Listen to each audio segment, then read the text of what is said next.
जय सीताराम। मैया वेश्या मनूये माम नित्ययुक्ता उपासते श्रद्धया परयोपेतास्ते मे युक्त तमाम मताः।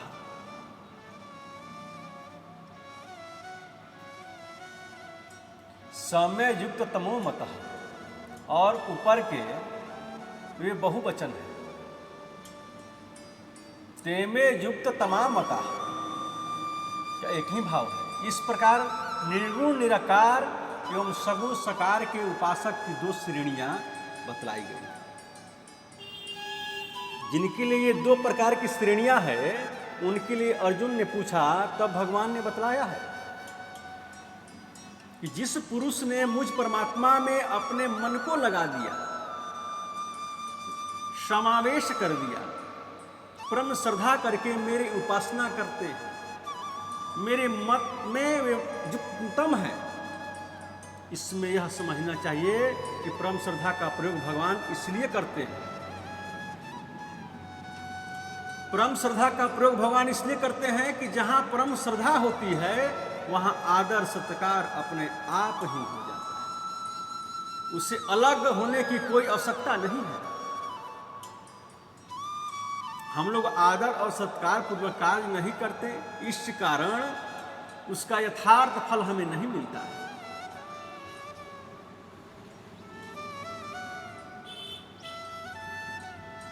हम लोगों को फल की तरफ ध्यान न देकर केवल कर्तव्य की तरफ ही ध्यान देना चाहिए। साधक को साध में भी बढ़कर समझना चाहिए। साधन का आदर करना साध के ही आदर है। हम लोगों में इसकी बड़ी भारी कमी है। असली विश्वास भाव है अपना कर्तव्य समझकर काम करना, लोक संग्रह के लिए करना। लोक संग्रह तीन प्रकार के होते हैं। लोक संग्रह तीन प्रकार के क्या है? एक है साधक पुरुष का, एक शुद्ध पुरुष का और एक परमात्मा का। परमात्मा के निमित्त की जानने वाली सारी क्रिया लोक संग्रह ही है। लोक संग्रह का मतलब खास करके लोग यही लेते हैं, लोगों के कल्याण के लिए काम करना। इससे और आगे बढ़ते हैं तो यह अर्थ लेते हैं, लोक संग्रह मानने लोगों को उन्मार्ग से बचाना, सन्मार्ग में लगाना, शास्त्र विहित मार्ग में लगाकर शास्त्र विपरीत कर्म से हटना।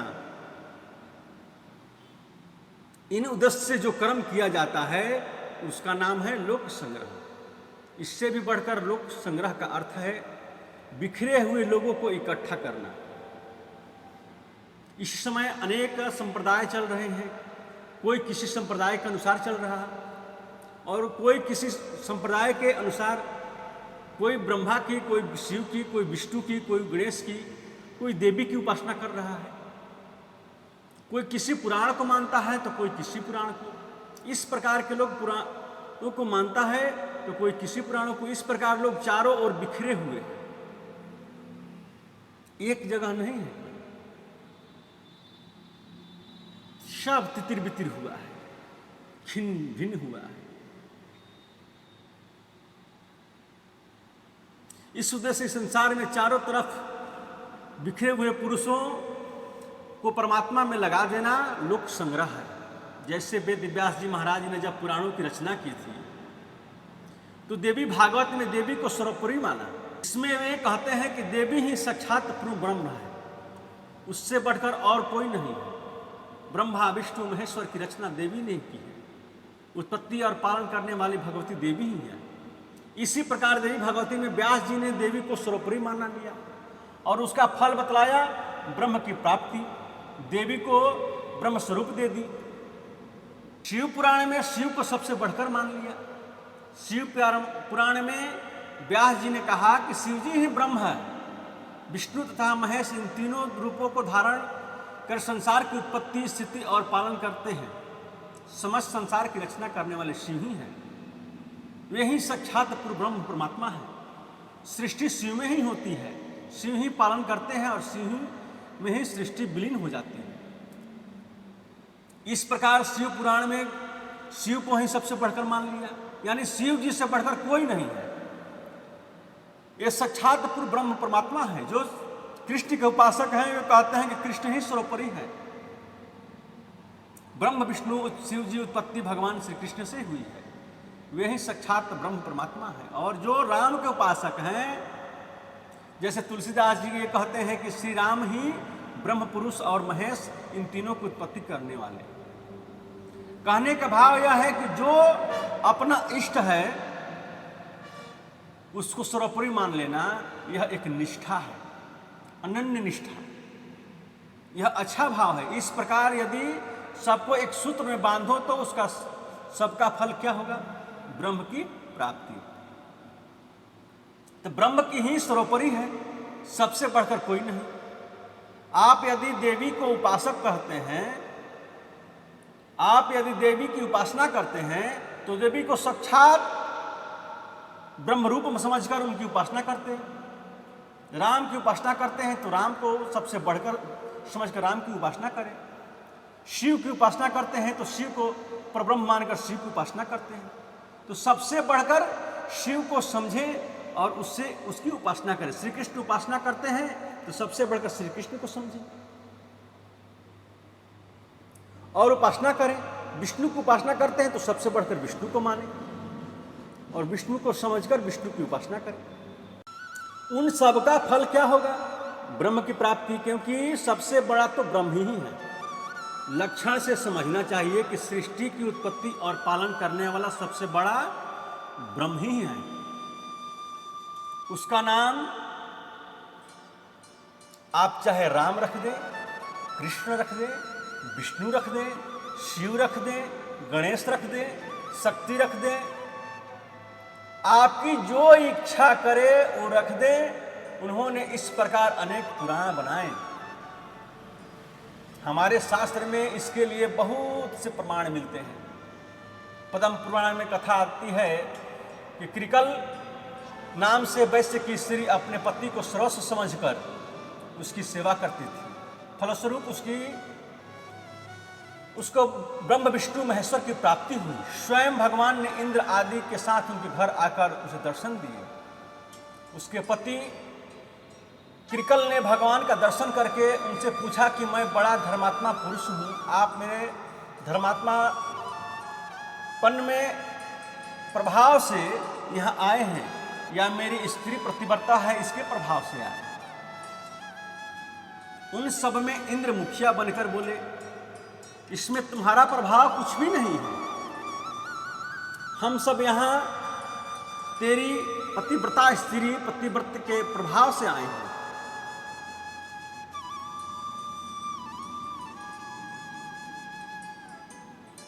तेरी स्त्री के समान सुंदर और पतिव्रता स्त्री संसार में कोई नहीं है। हमने 2 बार तुम्हारी स्त्री की परीक्षा की है और दोनों बार तुम्हारी स्त्री परीक्षा में उत्तीर्ण हुई। इसी प्रकार एक शुभा नाम की स्त्री थी। उसने प्रतिव्रत धर्म का पालन किया। उसके पास नरोत्तम ब्राह्मण गया और उससे भिक्षा मांगी। वह स्त्री कुछ विलंब करके आई। इस पर नरोत्तम ने कहा कि तुमने विलंब क्यों कर दिया? शुभा ने कहा, मेरे पतिदेव आ गए थे, मैं उनकी सेवा में लग गई थी जिससे विलंब हो गया। तो उन्होंने कुछ क्रोध किया। तब शुभा ने कहा, महाराज मैं यह बहुत चिड़िया नहीं हूँ। महाराज मैं वो चिड़िया नहीं हूँ जो कि भस्म हो जाऊं। भगवान शुभा के घर पर नित्य वास करते थे। पद्म पुराण में बतलाया गया है कि जब शुभा मरी तब अपने पति के साथ भगवान के नित्य धाम को चली गई। पतिव्रत धर्म का पालन करने वाली परम धाम को गई। अनुसुईया जी के संबंध में यह बात प्रसिद्ध है कि अनुसुईया जी अत्रि ऋषि की पत्नी थी। अनुसुईया अत्रि ऋषि के पत्नी थी। ब्रह्मा विष्णु और महेश ने उनके यहाँ आकर अंश रूप में अवतार लिया। इससे बढ़कर और क्या हो सकता है? इन सब बातों को विचार पूर्वक देखने से यह बात सिद्ध होता है कि पति को साक्षात भगवान समझकर उनकी सेवा करे तो प्रतिव्रत धर्म के पालन करने से स्त्रियां का कल्याण हो जाता है।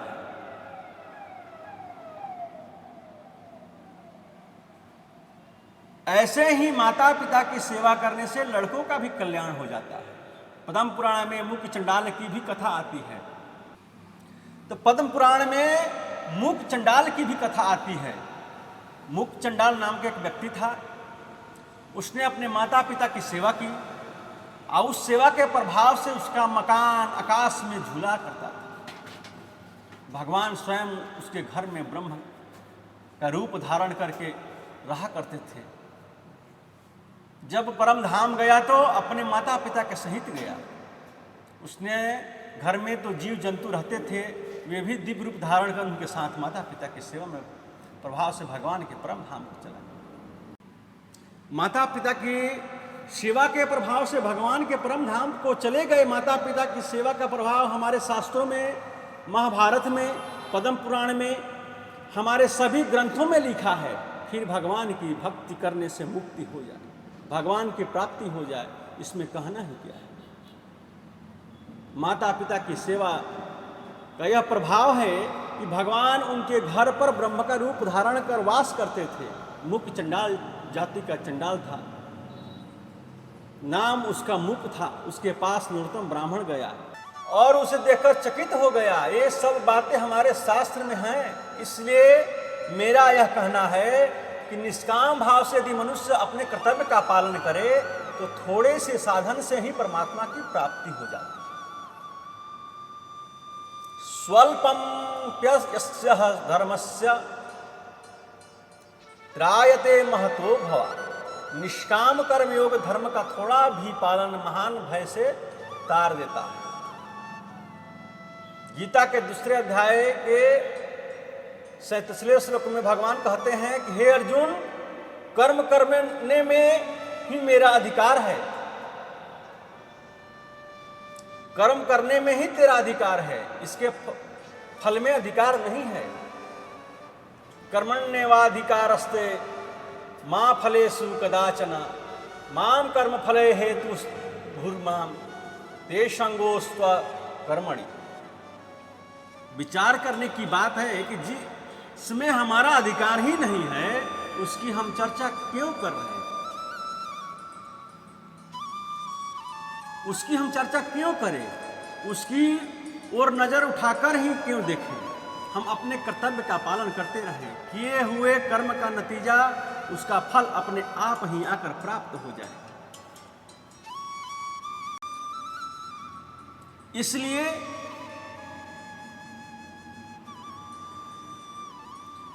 कर्म फल की इच्छा तो करनी ही नहीं चाहिए। आकर यदि प्राप्त भी हो जाए तो उसका उतना आदर नहीं करना चाहिए जितना अपने कर्तव्य का हम करते हैं। मुक्ति का भाई इतना आदर नहीं करना चाहिए, उसका जो ध्यान है उसका जो आदर करना चाहिए।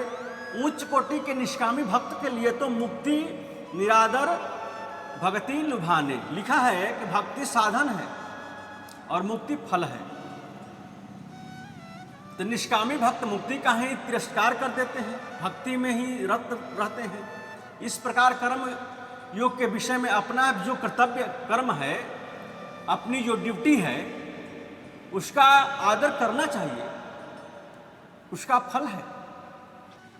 अंतःकरण की शुद्धि होकर ज्ञान की प्राप्ति के लिए मुक्ति की प्राप्ति करना, उसकी तरफ ध्यान नहीं देना चाहिए, बल्कि अपना कर्तव्य पालन करते रहना चाहिए। साथ ही कर्म के फल का हेतु भी नहीं बनना चाहिए। कर्म के फल का हेतु क्या है? तो उसमें जो वासना है, उसमें जो ममता है, उसमें जो कर्तापन का अभिमान है, उस कर्म में जो आसक्ति है, वे सब कर्म फल के हेतु हैं।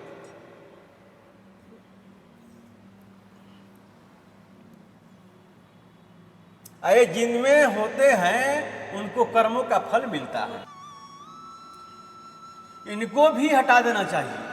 कर्म को न करने में भी हमारी प्रीति नहीं होनी चाहिए, क्योंकि ज्ञानी महात्मा पुरुष के लिए बतलाया गया है कि नैव तस्य कृतेनार्थो न कृतेनेह कंचन न चास्य सर्वभूतेषु कश्चिदर्थ व्यापाश्चय। उस ज्ञानी महात्मा को न करने से प्रयोजन है और न करने से प्रयोजन है। सारे भूत प्राणियों में किंचन मात्र भी अपने स्वार्थ का आश्रय नहीं है। यह ज्ञानी की स्थिति साधक के लिए साधन है। साधक को उस प्रकार लक्ष्य से रखकर साधन करना चाहिए, किंतु उस साधन का फल मुक्ति की तरफ ध्यान नहीं होना चाहिए। गीता में निष्काम भाव की बड़ी प्रशंसा की गई। नेहाभिक्रमण सोस्ति प्रत्यायो न विद्यते स्वल्पमप्याप्स्य धर्मस्य त्रायते महतो भया। भगवान कहते हैं कि हे अर्जुन, निष्काम कर्म रूप धर्म के आरंभ का नाश नहीं होता है। जैसे कोई खेती करता है, उसमें अनेक प्रकार की विघ्न पड़ जाते हैं और खेती नष्ट हो जाती है, किंतु खेती की तरह निष्काम कर्मियों का विनाश नहीं होता है। तो निष्काम कर्म आरंभ कल्याण करने के ही छोड़ता है।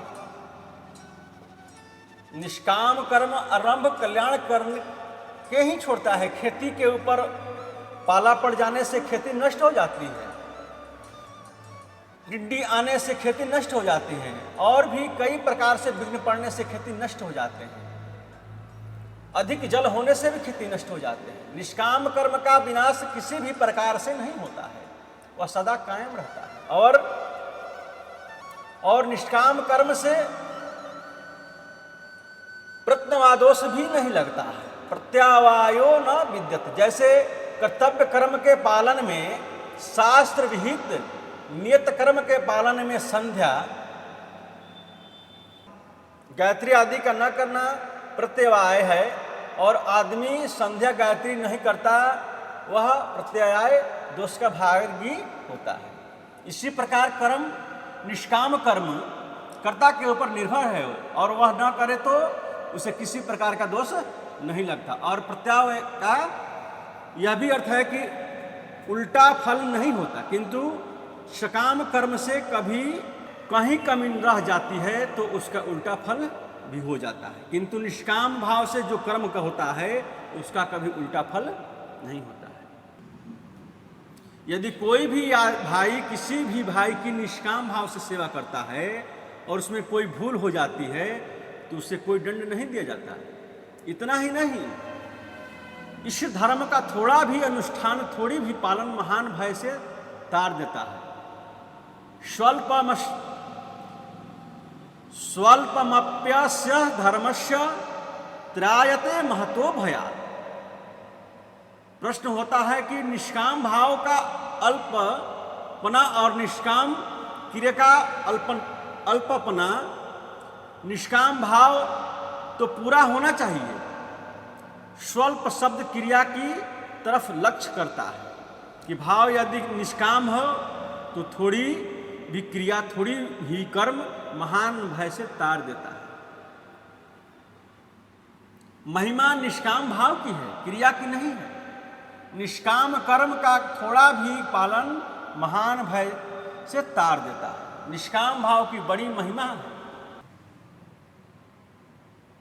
भगवान के ध्यान में भी निष्काम भाव से किए हुए कर्म की अधिक महिमा है। भगवान ने गीता में बतलाया है, श्रेयो हि ज्ञानमभ्यासाञ्च ज्ञानाध्ययनं विशिष्यते ध्यानात् कर्म फल त्याग त्यागाक्षन्निरन्तरम्। अभ्यास से ज्ञान श्रेष्ठ है। कौन सा अभ्यास? जैसे शास्त्र का अभ्यास है, प्राणायाम का अभ्यास है, या नाम जप का अभ्यास है। इसकी अपेक्षा परमात्मा के विषय का भी जो ज्ञान है, परमात्मा का जो साक्षात ज्ञान है, वह तो सर्वोपरि है। किंतु परमात्मा का जो परोक्ष ज्ञान है, परमात्मा का जो परोक्ष ज्ञान है, वह अभ्यास से श्रेष्ठ है। उसका जो साधारण ज्ञान है, यानी परमात्मा का जो परोक्ष ज्ञान है, उससे परमात्मा का ध्यान श्रेष्ठ है। परमात्मा के ध्यान से जो मनुष्य का कल्याण हो जाता है, केवल परोक्ष ज्ञान से मनुष्य का कल्याण नहीं हो पाता। वह परोक्ष ज्ञान जब अपरोक्ष ज्ञान के रूप में आता है तभी कल्याण कारक होता है, कल्याण में सहायक है। इसलिए बताया गया है कि अभ्यास से ज्ञान श्रेष्ठ है।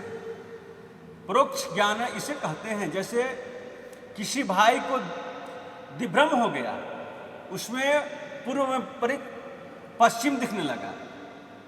जैसे किसी भाई को भ्रम हो जाता है, उसको पूर्व में ही पश्चिम दिखने लगता है। सूर्य उदय होने पर उसे विचार के द्वारा, विवेक के द्वारा यह बात समझ में आ गई कि सूर्य इधर से उग रहे हैं, यही पूर्व है, किंतु अपने अनुभव से उसे यह पश्चिम ही दिखता है। किंतु विचार के द्वारा यह समझता है कि मुझे दिभ्रम है, इसलिए वह पूर्व की दिशा मुझे पश्चिम मालूम हो रही है। यह है परोक्ष ज्ञान। ज्ञान तो उससे हो जाता है कि यह पूर्व है, किंतु फिर भी प्रतीति ऐसी होती है मानो पश्चिम में सूर्य उदय हुआ। यद्यपि अपने हृदय में यह समझता है कि सूर्य पश्चिम में उदय नहीं होता, जिधर सूर्य उदय होता है वहीं पूर्व है। किंतु दिग्भ्रम के कारण पूर्व में पश्चिम की प्रतीति होती है, इसको भ्रम है। जान गया कि भ्रम है, फिर भी भ्रम कायम है। भीतर के विचार के द्वारा, विवेक के द्वारा समझता है, पूर्व को पूर्व ही समझ गया, फिर भी पूर्व में पश्चिम की प्रतीति हो रही है। प्रतीति होने हुए भी उसे जो भीतरी ज्ञान है कि इधर सूर्य उदय हुआ है, यही पूर्व है, इतना उसे अनुभव है, किंतु फिर भी प्रत्यक्ष उसको वह पूर्व नहीं दिखता। इसलिए परोक्ष ज्ञान है, अपरोक्ष नहीं है। जब दिग्भ्रम मिट जाता है तब उसे पूर्व दिखने लगता है। यह है अपरोक्ष ज्ञान। अपरोक्ष ज्ञान के पूर्व की स्थिति परोक्ष ज्ञान है, उससे परमात्मा का ध्यान श्रेष्ठ है। परमात्मा के ध्यान से जो कर्म फल का त्याग रूप निष्काम कर्म है वह श्रेष्ठ है, क्योंकि त्यागाक्षांति नंतरम, त्याग से तत्काल शांति मिलती है। इसलिए जिस ध्यान में निष्काम भाव नहीं है वह ध्यान तो है किंतु सकाम है। जैसे ध्रुव जी ने भगवान विष्णु का ध्यान किया और राज की कामना को लेकर, अतः ध्रुव जी का भाव निष्काम नहीं था, वे सकाम भाव को लेकर ही ध्यान करते थे। ऐसे ध्यान से निष्काम कर्म उत्तम है। जय सीताराम। इस चैनल को आप देख रहे हैं, लाइक, सब्सक्राइब और कमेंट जरूर करें।